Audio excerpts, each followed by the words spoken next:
So here's Jago, we're in Porto Alegre, and Jago's going to answer a few questions about our travels. So Jago, describe the lifestyle you had in London before you left South America. We had a very busy lifestyle in London before we left. I was working as an IT consultant and I had been since university, so that was my career. Lucy had been previously a corporate lawyer and then became a full-time mum and heavily involved in the Dulwich sort of school scene and helping out with the kids, etc. So between the two of us, we didn't seem to have much time. We was always busy chasing the weekends, chasing the bit of time we had in the evenings, etc. The kids had full itineraries. They was off to school and off to clubs and doing different things as well. And was also having to work quite hard to maintain the lifestyle we'd got to in a very expensive suburb of London and going to private schools, etc. It seemed like we'd found ourselves in a place we didn't mean to be at. I think that's where we was when we was actually in London. So why did you decide to give it all up? And that's probably one of the reasons why we did decide to give it all up, because we found ourselves living a lifestyle that we didn't plan to live and was very busy. We realised actually that in a moment's notice we was going to be 10 years, 15 years later stuck in the same sort of place and doing the same sort of things and not living your life. And I think we both realised that actually life is about experiences, it's about the stories you tell and about the things you've done, as opposed to where you're at or what you're doing. So we sort of gave it all up and tried to make a decisive break from where we was at to make a clean cut and go for something completely different.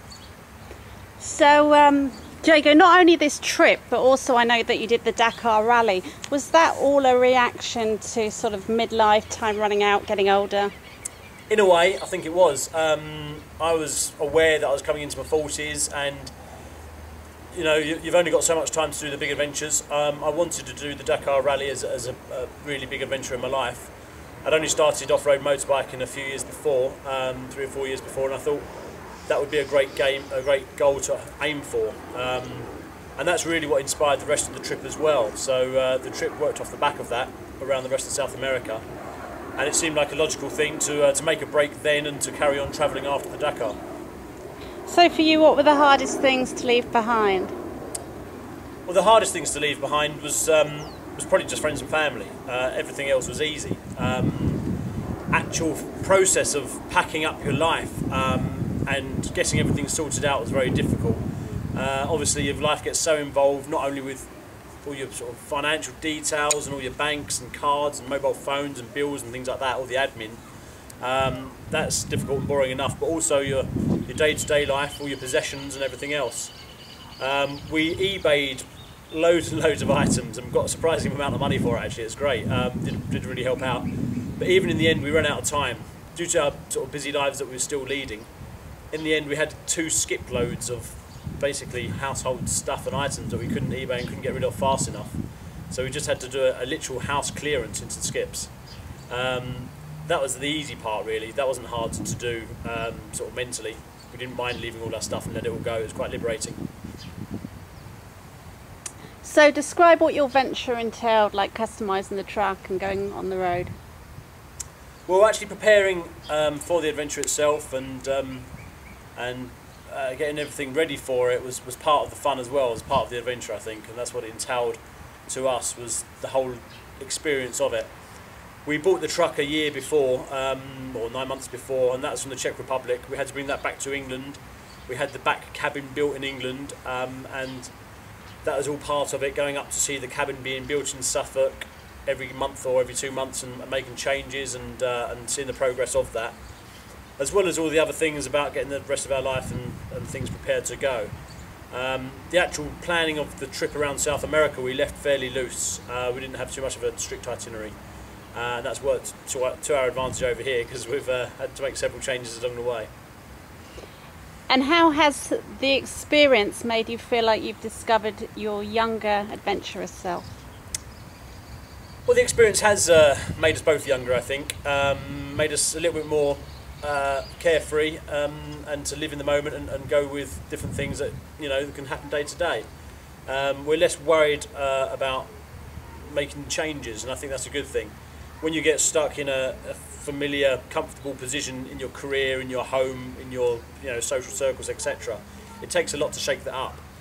But when you do, when you change jobs, for instance, and a few months later you realise the world hasn't ended yet and you can do that sort of thing, it gives you the confidence to do it a bit more. And having made a big change like we have now, I think it gives us more confidence that you can do anything you want to do. And what have been the biggest challenges? The biggest challenges we've faced is probably the pressures of living in the truck itself, getting everything we needed and repairing the truck and doing different things whilst we've been abroad with no Spanish has been quite hard. Sometimes it's been very stressful travelling. It's not always easy going to beaches and having fun all the time. It's sometimes very difficult. And there's been various times, like we've been stuck at the border for 3 days between Argentina and Uruguay when we was detained by Argentinian customs due to the wrong paperwork we had for the truck. They wouldn't allow us to go back into Argentina, they wouldn't allow us to go forward to Uruguay, and we were stuck there for 3 days in no man's land in a car park with 3 small children, trying to keep them entertained, running out of food. On the 3rd day I think we was down to cheese and crackers for breakfast and we was running out of water before we managed to get through.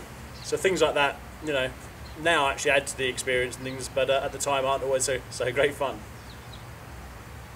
And where did the children get their education? Well, the children have been a central part of the trip, obviously, and their education has been sort of planned. Originally we planned to do their education on the truck, and we set up Tiny Travel Truck School to give them some lessons and things like that. Before we went, we planned to give them formal education and 2 or 3 hours of reading, writing and everything else, but it hasn't turned out like that, funnily enough. We don't give them formal lessons in the truck, but we do try to involve them in a lot of things, and I think obviously they're getting a lot of sort of on-the-road education. They now understand about generators and import taxes and things like that they wouldn't do in Dulwich. So do you have any worries about them being away from home and school? Worries about them being away from home and school? No, I don't think I've got any major worries about them being away from home. The only thing I think they miss out on is a bit of a regular sort of scheduled life. I think Tegan and Jen and even Tate would like to do some clubs like gymnastics and ballet and things like that they can't do on the road, obviously. They obviously miss their family and friends. They've got very close cousins that they'd like to see more. But otherwise I don't really worry about them being away. So what did your friends and family think about you leaving your comfortable life in London? Friends and family did wonder about us leaving our comfortable life in London. Some I think thought it was a bit of a midlife crisis thing going on, but I think mostly everyone's been very supportive and can see the appeal in it, and a lot of people have wanted to do the same sort of thing. Some people have been a bit surprised to say that we're giving up everything we had in Dulwich and everything else. The school places were fiercely sort of guarded and quite hard to get. So people were surprised that once we got the kids into schools, we just took them out from there. But I think overall everyone's been very supportive. I think secretly some of our family have been a little bit worried or a little bit upset that we're going away for so long. But on the outward side, they've been very good. So do you feel it's important to go back to the UK to slightly make amends with your parents and other people? I don't think we have to go back to the UK to make amends with anyone. Not in that sense. No one's so aggrieved that we have to go back to say sorry.